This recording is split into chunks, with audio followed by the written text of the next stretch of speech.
রুম্পাকে নিয়ে ভিডিও করার ইচ্ছা আমার আর ছিল না, কারণ রুম্পা, আমার ভিউয়ার্সরা রুম্পার সম্পর্কে, আরিয়ানের সম্পর্কে জানতে চাইছিল, তাই তাদের কিছুটা ইনফরমেশন দিচ্ছিলাম।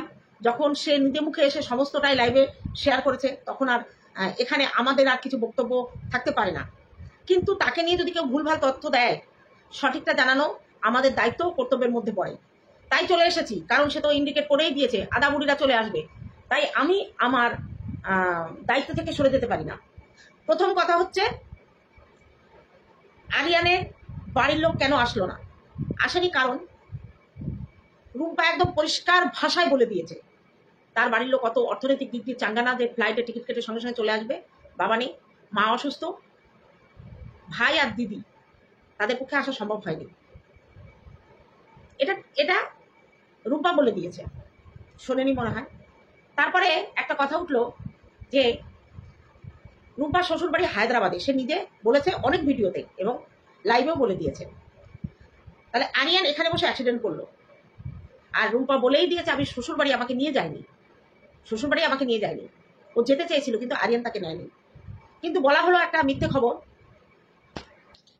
খবর বলা হলো যে সে নাকি তার শাশুড়ির বিরুদ্ধে কেস করে তাদের সালিশি করতে এই টুনি মানে বগুলার একজন সমাজসেবিকা তিনি গেছিলেন। তা তিনি কি হায়দ্রাবাদে গেছিলেন, নাকি তার শ্বশুরবাড়ির শাশুড়ির লোক এখানে চলে এসেছিল? যখন সে স্পষ্ট লাইভে বলে দিল মেয়েটা যে আমি শ্বশুরবাড়ি যেতে চেয়েছিলাম কিন্তু আমার হাজবেন্ড আমাকে কোনোদিন নিয়ে যায়নি, সে নিয়ে যায়নি কেন সেটা সম্পূর্ণ তাদের ফ্যামিলির ব্যাপার, সেখানে আমি জিজ্ঞেস করতে পারিনি কেন নিয়ে যায়নি। এখানে কোনো প্রশ্ন তোলার অধিকার আমাদের নেই। যে মেয়েটা একথা বললো, তারপরে তার শাশুড়ির সঙ্গে হরলিক্স খাওয়ার গল্পটা আসলো কোথা দিয়ে? শাশুড়ি হায়দ্রাবাদ থেকে হরলিক্স করে কি গাছদা পাঠিয়ে দিত? ওটা হয়েছিল রুম্পার ছোট বোনের সঙ্গে। এবং ওই টুনি যে সমাজসেবিকা বগুলাতে কলেজ পাড়ায় হয়তো বিয়ে হয়েছিল মেয়েটার, তার শ্বশুরবাড়ি গন্ডগোল। সেই ভিডিওটা ফেসবুকে বিশাল ভাইরাল হয়েছিল, আমরাও দেখেছি। এবং এই যে সমাজসেবী টুনি দিদির যে চ্যানেলটা আমাকে একজন পাঠিয়েছিল, সে হচ্ছে ইন্ডিয়ান ব্লগার মুন, সে আমাকে একদিন বলছে দেখো, তখন এই সন্দীপদের ঝামেলাটা সবে একটু চালু হয়েছে নাকি চালু হয়নি, তখন আমাকে একজন বলছে যে গীতাদি একটা চ্যানেল আমি খুব দেখি সমাজসেবী, তা তুমি দেখতে পারো বলে আমাকে লিঙ্কটা পাঠিয়েছিল। তখন এই ভিডিওটার লিঙ্কটাই বলে দিয়েছিল এবং বলেছিল যে এই মেয়েটার বাড়ি তোমাদের কাছাকাছি। তখন আমি যখন দেখলাম, তাই হ্যাঁ ওটা বগুলা কলেজ পাড়া, বগুলা কলেজের ছাত্রী আমি। যাই হোক, এই একটা ভুল তথ্য দিল যে শাশুড়ি নাকি 1 মাস ওকে হরলিক্স স্কুলে বিছানায় বসে খাইয়েছে। কিন্তু কি বলবো আর, এরকম ভুলভাল তথ্য, এসব ভুলভাল তথ্য আর কি বলবো। যাই হোক, এবার আসি রুম্পার মেয়ের কথা। রুম্পার একটা মেয়ে আছে 14 বছর, 13 থেকে 14 বছর বয়স। সেই মেয়েটাকে হোস্টেলে কেন রাখা হয়েছে? হোস্টেলে মাত্র 1 থেকে 1.5 মাস আগে পাঠানো হয়েছে। তার পুরনো ভিউয়ার্স, যেহেতু আমরা বড় ভিডিও আমি দেখিনি, আমি বলতে পারবো না, একজন ভিউয়ার্স আমাকে বলেছে মেয়ে আছে এবং 1-1.5 মাস হলো হোস্টেলে পাঠানো হয়েছে। সে কিন্তু এতদিন আরিয়ানকে বাবা বলেই জেনে এদের মধ্যেই ছিল। তা হঠাৎ করে একটা তুলনা চলে এলো। তুলনাটা হচ্ছে কিষানুর মাকে কেন আমরা বলি যে সে পরকীয়া করেছে ছেলেকে রেখে গিয়ে, সেখানে আমরা রুম্পাকে সিম্প্যাথি কেন দেখাচ্ছি? রুম্পা সিম্প্যাথি পাচ্ছে, রুম্পাকে সমবেদনা জানিয়েছি, সিম্প্যাথি না, এটা সমবেদনা জানিয়েছি কারণ সে সদ্য স্বামী হারা হয়েছিল। আর আমার বোনের জামাই, ছোট জামাই সেম ভাবেই অ্যাক্সিডেন্ট হয়েছিল। ওই জন্য না চোখে এখনো আমাদের সেই জামাইয়ের মুখটা ভাসে, একদম সেম ঘটনা। বিয়ের 2 বছর পরে রোড অ্যাক্সিডেন্টে সেও স্পট ডেড হয়ে গেছিল। সমবেদনা মৃত্যুতে আসবে, সে যারই মৃত্যু হোক। এখানে সিম্প্যাথি বলে কিছু না। একটা মেয়ের সদ্য স্বামী হারা হয়েছে, তার খুদ বের করে এখন আমি তাকে নিয়ে কন্ট্রোভার্সি করবো? এটা কখনো সম্ভব হয়? করা উচিত? তার দোষ গুণ বিচার করার সময় আছে। কিন্তু এখন এই মুহূর্তে কিসের কন্ট্রোভার্সি? যে তার মেয়েকে কেন কাছে রাখে না, সে কেন দ্বিতীয় বেবির প্ল্যান করলো, কেন সে মেয়েকে হোস্টেলে পাঠিয়েছে, এগুলো তাদের ফ্যামিলি ম্যাটার। এখানে কি দোষ? কারণ আমরা জানি যে রিম্পা ডিভোর্স নিয়েছিল, মেয়েকে সঙ্গে নিয়ে এসেছিল। আর কেন আমরা কিষানুর মাকে সাপোর্ট করছি না? একটা 2.5 বছরের বাচ্চাকে রেখে সে পরকিয়া করে বাড়ি ছেড়েছে। ডিভোর্সের পরে পরকিয়া একটা কেন, সে 2টো করুক, আমাদের তো কোনো আপত্তি নেই। কারণ একটা মেয়ে নতুন করে বাঁচার অধিকার আছে। এই রুম্পা যেমন তার স্বামীর সঙ্গে, শ্বশুরবাড়ির সঙ্গে আলোচনায় বসে তারপরে তাদের ডিভোর্সটা হয়েছিল, এবং মেয়েটা বাবার কাছেও যায়, মার কাছেও থাকে, তবে মার কাছে বেশি থাকে। আরিয়ানকে সে বাবা বলেই মেনে নিয়েছিল। এমনকি আরিয়ানের সঙ্গে কিন্তু রুম্পার যে প্রথম হাজবেন্ড, তারও কথা হয় মেয়ের ব্যাপারে। এই মেয়ের ব্যাপারে কথা হয়, মেয়ের পড়াশোনা নিয়ে। মেয়েটা বিগড়ে গেছিল, কথা শুনছিল না, তাই হোস্টেলে দেওয়া হয়েছিল তাকে। আর ডিভোর্সের পরে এসে সে প্রেম করে ভালোবেসে একজনকে বিয়ে করেছে, দ্বিতীয় বাচ্চা সে নেবে না? প্রথম বাচ্চাটা তার প্রথম সন্তানের, প্রথম স্বামী, মেয়েটা তার প্রথম স্বামী। তাহলে দ্বিতীয় স্বামীকে যখন সে ভালোবেসে সামাজিক মতে বিয়ে করেছে, মানে সামাজিক লিগাল ভাবে বিয়ে করেছে, তাহলে কেন সে দ্বিতীয় বাচ্চা কেন নেবে না? সে ছোট বাচ্চাকে ফেলে আসেনি, আর সে স্বামীর সঙ্গে ডিভোর্স না দিয়েও এসে প্রেম করেনি। সে লিগাল প্রসেসে তাদের সম্পর্কটাকে আলাদা করে তারপরে এসে ভালোবেসে আরিয়ানকে বিয়ে করেছিল। এবার বলো বন্ধুরা, আমরা কেন একে সমর্থন করছি? এই কারণে যে সদ্য স্বামী হারিয়েছে। আর যখন রিম্পা তার ভিডিওতে লাইভে সবকিছু বলে দিয়েছে, সেখানে ওকে নিয়ে ভিডিও করার কোনো মানে হয় না, করবো না। কিন্তু যখন যখন তার বিরুদ্ধে কোনো ভুল তথ্য কেউ ছড়াবে, তার উত্তর দিয়ে তো আমাদের উত্তর দিতে দেবো না, আমাদের ভিউয়ার্সদের সঠিকটা বলবো। কেউ যদি ভুল তথ্য ছড়ায়, কারণ আমাদের এখানে কিন্তু কন্ট্রোভার্সি জন্য প্রত্যেকের ভিডিও প্রত্যেকে দেখে। এবার কেউ যদি ভুল তথ্য দেয়, আমি যদি সঠিকটা জানি, আমি কেন বলবো না? যদি আমার সঙ্গে সহমত থেকে তোমরা জানিও। আজকে দুটো মেয়ে, একটা মেয়ে বিয়ের পরে 8 বছর সংসার করে তার সংসার হচ্ছিল না, মতের অমিল হয়েছিল, স্বামী স্ত্রী দুজনে বসে আলোচনা করে তারা ডিভোর্স নিতেই পারে। এখনকার মেয়েরা ওই অত্যাচার সহ্য করে শ্বশুর বাড়ি থাকে না। এখানে কিন্তু বাচ্চার মা যদি সন্দীপের সঙ্গে ডিভোর্স করে, তার কাছে ফোকলা দোকলা যার সঙ্গেই সে বিয়ে করুক, প্রেম করুক, আমাদের কোনো কথা থাকতো না। যদি বাচ্চাটাকেও নিয়ে যেত যাওয়ার সময়, এত কথা কিন্তু উঠতো না। বাচ্চাকে 9 মাস তার মানে স্বামীর কাছে, শ্বশুর শাশুড়ির কাছে ফেলে গিয়ে তার হঠাৎ করে এখন বাচ্চার কথা উদয় হয়েছে। যাক, রুম্পাকে বলি, রুম্পা তুমি ভালো থেকো, শক্ত থেকো, শক্ত থেকো, তোমার ভালো চাই। তুমি এখন স্বাভাবিক হতে চেষ্টা করো। আর পারিবারিক কোনো কথা এখন এই মুহূর্তে তোমার ইউটিউবে বলার কোনো দরকার নেই। যতই প্রশ্ন আসুক, তোমার বলার দরকার নেই। তোমার যা গেছে সেটা তোমাকেই ভোগ করতে হবে, আর কেউ সেখানে ভোগ করবে না। ভালো মন্দ যে যা বিচার করে করুক, তোমার মতো তুমি থাকো। ঈশ্বরের কাছে প্রার্থনা করি, ঈশ্বর যেন তোমাকে শক্তি দেয়, তোমাকে ঘুরে দাঁড়ানোর শক্তি দেয়। এই পর্যন্ত। এরপরে আসি, উলি বাবালে বাবালে লাত্তিলে বাতে কোলে দীঘা যাবো। উমা, টাইটেল দেখে আমি সত্যি সত্যি ভেবেছি যে এই রে 22 তারিখে হচ্ছে হিয়ারিং এর ডেট। আজকে হচ্ছে কত তারিখ? 14 তারিখ, তাই তো? আজকে কত তারিখ? 16 তারিখ। 16, 17, 18, 19, 20, 21, 22, 7 দিন। আর 7 দিন টাইম আছে। তা আজকে রাতে যদি, গতকাল রাতে যদি দীঘাতে যেত, 2 দিনে চলে আসতে পারতো। সত্যি আমি বিশ্বাস করো বন্ধুরা, আমি ভেবেছি ওদের ওখান থেকে তো বাস, সব জায়গা থেকে দীঘার বাস ছাড়ে, তা দীঘার বাস ছাড়ছে আর ও বুঝি সত্যি দীঘা যাবে। আমি একদম বিশ্বাস করো, ওর এই ক্লিক বেটটাকে আমি মানতে পারিনি। উমা, আমি তাকিয়ে ভিডিও দেখছি, উমা এমন সময় চলে এলো পুলিশ ভ্যান।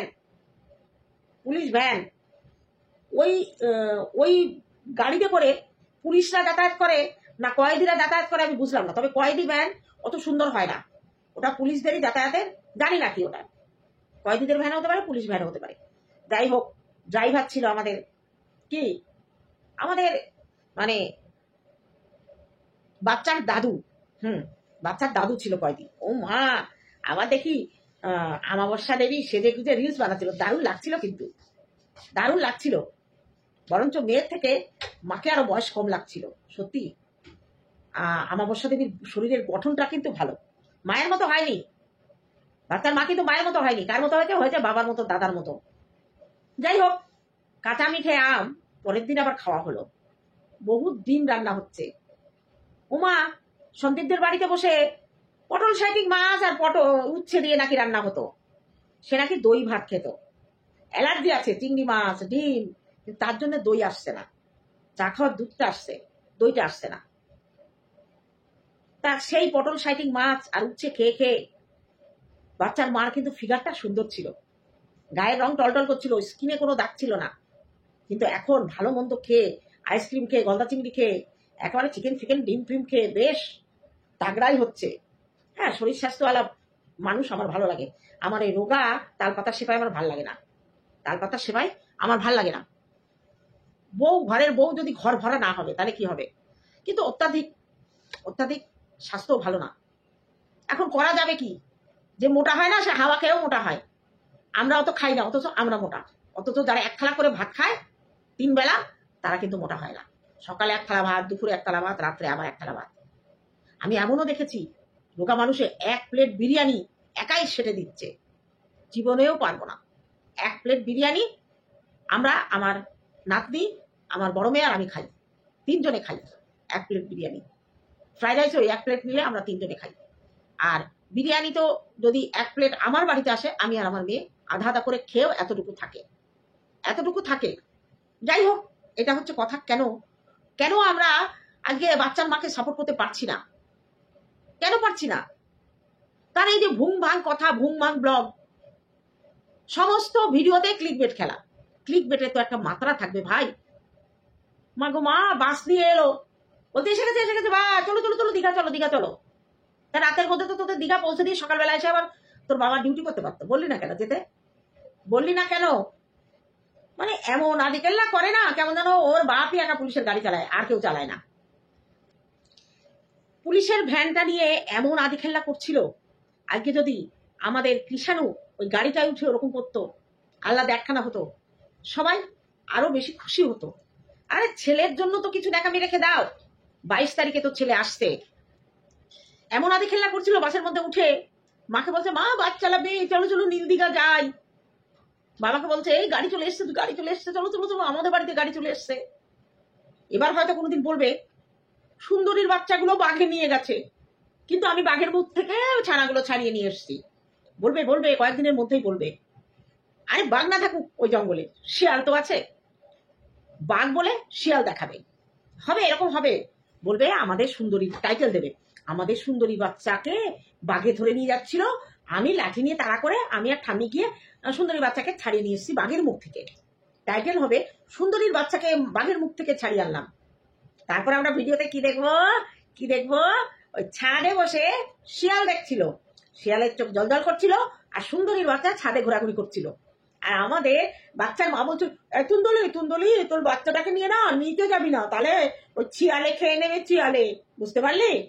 তখন আমরা গিয়ে কি নিজের গালে নিজে চড় মারবো। এই রে ভেবেছিলাম বাঁশবাগান দিয়ে বাঘ এসে ওই বাচ্চার মায়ের দরজায় হামা করে বসে আছে, অথচ গল্প শুনলে আজকে রাতে বাঘ আসবে। আজকে রাতে একটা গল্প বলি তোমাদের। ছোটবেলায় মামা বাড়িতে গেছি।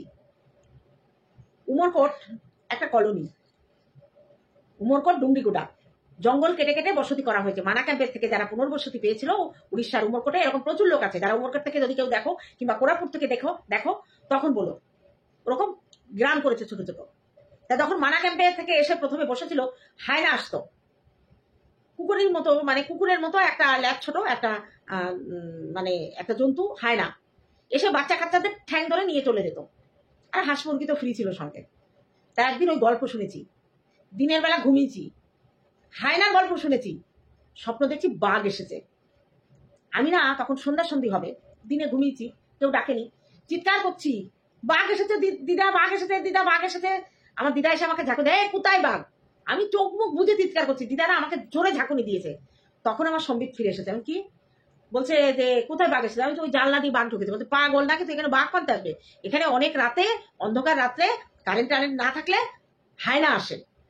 কলোনি তো অনেক দিন আগে থেকেই ওখানে লাইটের ব্যবস্থা ছিল। আমি ছোটবেলায় দেখেছি ওখান থেকে রাস্তা দিয়ে পোল গেছে এবং বাড়িতে লাইন দিয়ে গেছে।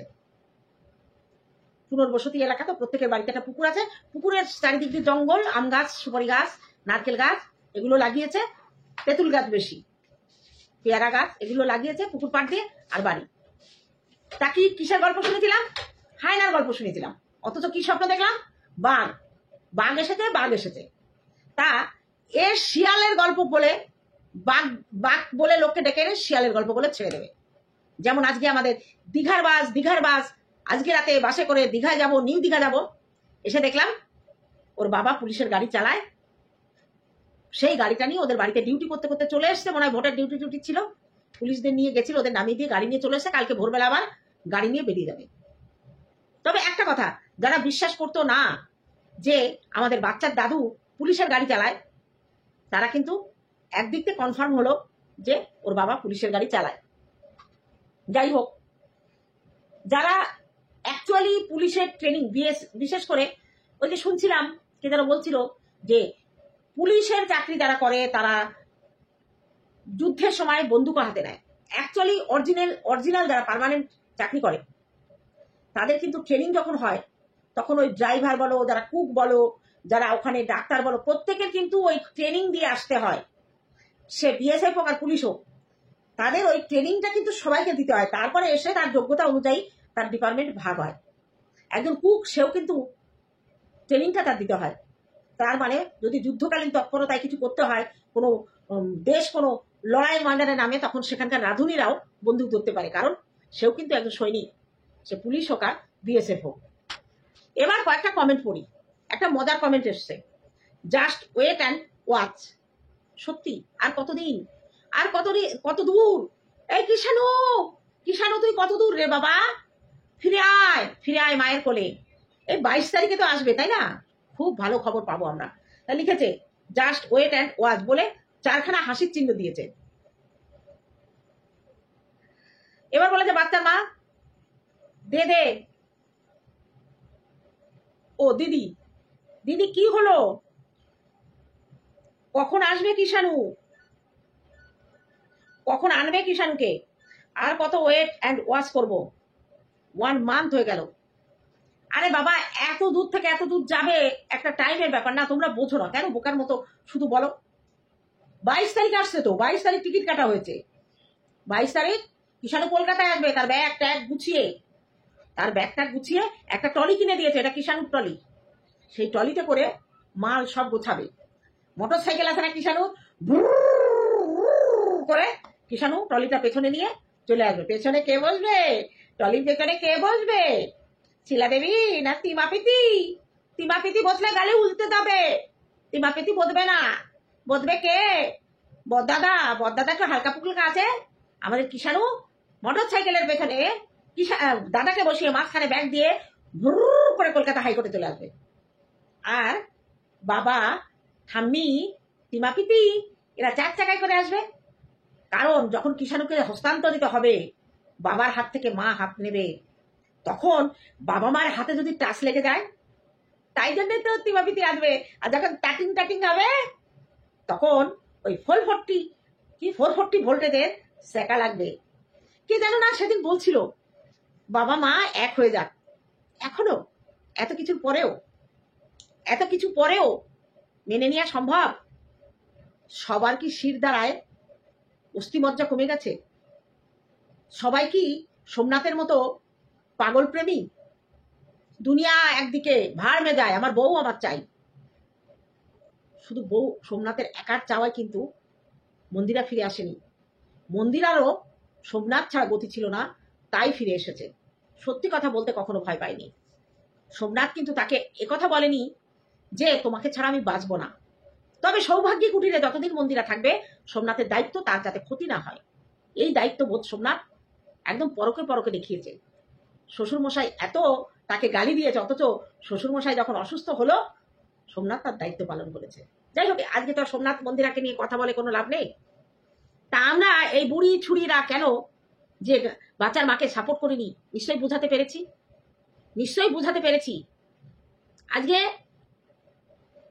যার সঙ্গে এই বাচ্চার মায়ের তুলনা করা হচ্ছে, সে কিন্তু একদম লিগাল পদ্ধতিতে সংসার ছেড়ে পালিয়ে না, সংসারকে সঙ্গে আলোচনা করে, সেই শ্বশুর বাড়ির মানুষগুলোর সঙ্গে আলোচনা করে লিগাল পদ্ধতিতে চলে এসছে।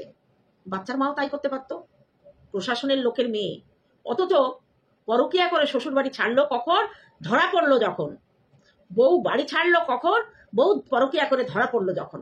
এবং সেই পরকিয়ায় একদম লিগাল স্ট্যাম্প মেরে দিল যে হ্যাঁ, আমার জীবনে কেউ আছে যার জন্য আমি সন্দীপকে, আমার স্বামীকে ছেড়ে চলে এসেছি।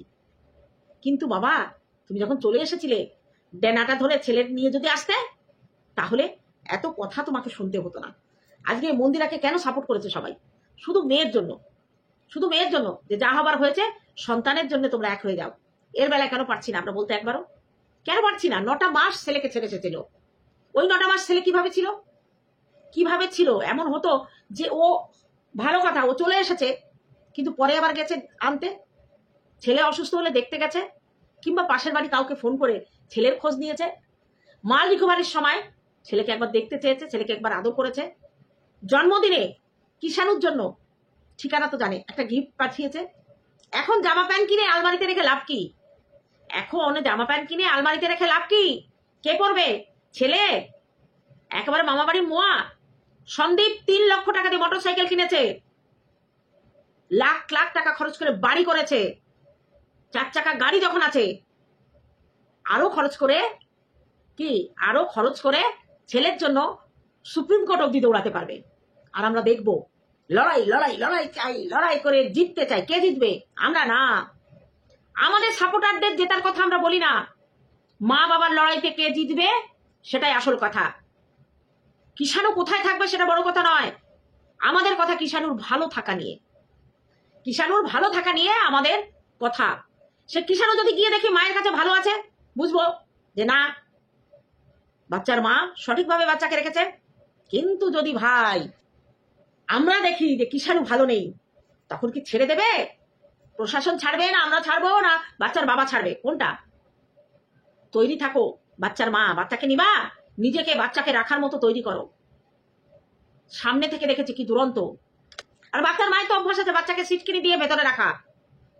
বাচ্চার মা আরো ছোটবেলায় দিনের বেলায় ঘুম পাড়াতে গিয়ে ঘুমাতে পারিনি, ঘেমে নিয়ে ছেলের সঙ্গে ধস্তাধস্তি করে হার মেনে বাইরে চলে এসেছে, এসে বাইরে দিয়ে ছেলেকে ছিটকিনি দিয়েছে, আর ছেলে জানলা দিয়ে হাত পা বের করে দিয়ে ঝুলছে। যদি একটা দুর্ঘটনা ঘটে যেত কি হতো? কি হতো তখন? সেই কথা নিজেকে আগে তৈরি করো। বাচ্চাকে নিলে হবে না, বাচ্চাকে সামলানোর মতো নিজেকে তৈরি করো। ওই ল্যাদ খেয়ে খেয়ে না কাঁচামিতে আম খাওয়া যাবে না, খেয়াল দেখে বলা যাবে না। আর সুন্দরী সুন্দরী তোর বাচ্চা নিয়ে চলে যাবো, ওই এই বাস এসেছে, চলো চলো আমরা দীঘা যাই, আমরা দীঘা যাই, চলো মা, ওটা মা চালাবে, মা গাড়ি চালাবে, মা গাড়ি চালাবে, মা গাড়ি চালাবে, আমি আইসক্রিম খাওয়াবো, আমি ফুচকা খাওয়াবো। এগুলো করা যাবে না, এগুলো করা যাবে না। তখন ছেলেকে পাহারা দেওয়ার জন্য তোমার এক্সারসাইজ করা যাবে না। ওই ছেলের পেছনে দৌড়ালে না তোমার শরীর এমনিই কমে যাবে। বোঝাতে পারলাম কি? আর ওই যে দিদার হাতের ব্যথা, কিষাণুর দিদার হাতে ব্যথা, হাতে ব্যথাও কমে যাবে। আর ওই যে মামা ওই সিমেন্টের ওপর বসে ল্যাদ খায় না, ওই মামার ভুঁড়িও কমে যাবে। কিষাণুর ঢুসুম ঢুসুম, কিষাণু তো ওখানে প্র্যাকটিস করবে। কি প্র্যাকটিস করবে? দাদু আর মামার ভুঁড়িতে ঢিসুম ঢিসুম, ওই যে সেই কি ঝুলিয়ে দিয়ে মুষ্টিযুদ্ধ করে না, কিষাণুর ভালো গদা হবে ওটা, মুষ্টিযুদ্ধ। আর মামি, বাবা মামির সঙ্গে তো চকন নিয়ে কালাকালি হবে। একটা চকলেট ভেঙে কিটানু খাবে, কিটানুর মামিকে দেবে, কিটানুর মাকে দেবে। মামি তো দৌড়ে বেড়াবে। কিষাণু আর কোনো দিন যদি কিষাণু ফোকলাকে দেখে, ফোকলাকে তো চিনে রেখেছে, ফোকলাকে যদি দেখে, ফোকলার যে দাঁতগুলো আছে, অবশ্য ফোকলা এখন এই এই এপিসোড থেকে বাদ, এখন আরেকজন আছে। কে? সে হচ্ছে কিটানুর বলো মামা, পাতানো বলো মামা। আমি খারাপ কিছু বলবো না কিন্তু। ও কিটানু তোমার কিন্তু দুটো মামা, তোমার দুটো মামা, একটা হচ্ছে আতল মামা আর একটা হচ্ছে পাতানো মামা। তোমার যেমন পাতানো পিতি আছে একটা, এদিকে একটা পাতানো মামা পাবা। বুঝতে পারলে? তা এই হচ্ছে কাহিনী। 22 তারিখ ছেলেকে আনবে, 5 কিলো বাতাসা কিনে ছড়াতে ছড়াতে আসবে। জয়ের হাসি হাসবে, জয়ের হাসি হাসবে। যাই হোক, দেখা যাক। আমরা ওয়েট অ্যান্ড ওয়াচ। 1 মাস হয়ে গেল। এ মাসে 22 তারিখে সবে কেস উঠবে, ঘেচাং ফয়সালা হয়ে যাবে। ওরে বাবা, ডিজিটাল যুগে ডিজিটালের হাইকোর্টের বিচার একেবারে আমাদের বাচ্চার মায়ের জন্য একেবারে কেস উঠবে, আর দেনান দেয়ার রায় বেরিয়ে যাবে। ছেলে দৌড়াতে দৌড়াতে মা আমি আসছি বলে চলে আসবে। এই হচ্ছে আমাদের বাচ্চার মায়ের কাহিনী। বাচ্চার মাকে কেন আমরা সাপোর্ট করিনি? করতাম যদি বুক ঠুকে বলতো আমি এই সংসার করব না, এরা আমাকে অত্যাচার করে, আমাকে ফিরিয়ে নিয়ে যাও, আমি এই সংসার করব না, আমি ডিভোর্স দেবো বলে মা বাবাকে চাপ দিয়ে প্রশাসনের দ্বারস্থ হয়ে যদি লিগাল মতে ওর ডিভোর্স করে বেরিয়ে আসতো, সন্তান না নিলেও তখন বলতাম না, সন্তানকে যদি রেখেও যেত তাও বলতাম না। কারণ সে বেআইনি কাজ করে ধরা পড়ে একটা মানে নিরীহ ফ্যামিলিকে চারিদিক দিয়ে কেচে জর্জরিত করেছে। শিলা দেবীর বিরুদ্ধে মিথ্যে এলিগেশন লাগিয়েছে সে পরকীয়া শাশুড়ির কাছ থেকে শিখেছি। শাশুড়ি কাছ থেকে শুধু পরকীয়াটাই শিখলে, আর কিছু শিখলে না? শাশুড়ি যে এত সুন্দর কাজ করে, এত সুন্দর রান্না করে, এটা শিখলে না? শাশুড়ি সুন্দর ঘুম পাড়ায় আমাদের কিষাণুকে, বুঝতে পারলা? শাশুড়ির কাছ থেকে শুধু পরকীয়াই করেছো, পরকীয়াই শিখেছো। শাশুড়ির নামে মিথ্যে বদনাম দিয়ে নিজের পরকীয়াকে দাঁড় করানোর জন্য ভালো খেলা খেললে। তা চলো বন্ধুরা, আজকে এইটুকু থাকলো। 22 তারিখ অব্দি তো অপেক্ষা করতেই হবে। কিতানু কোথায় থাকে? কিতানু, তোমার গাড়িতে তেল ভরে নিও না, চার্জ দে। তোমার আবার মানে কারেন্টের চার্জারে তোমার মোটরসাইকেল হাওড়া অব্দি হাওড়া না, কলকাতা হাইকোর্ট অব্দি যেতে হবে। তা চলো, কমেন্ট করে জানিও। শেষে বলি, রুম্পা ভালো থেকো, ঈশ্বর তোমাকে সহ্য করার শক্তি দিক, সহ্য করার শক্তি দিক। তুমি আরিয়ান তোমার ভেতরেই বেঁচে থাকবে। চলো টাটা আমাদের ভিউয়ার্সের জন্য।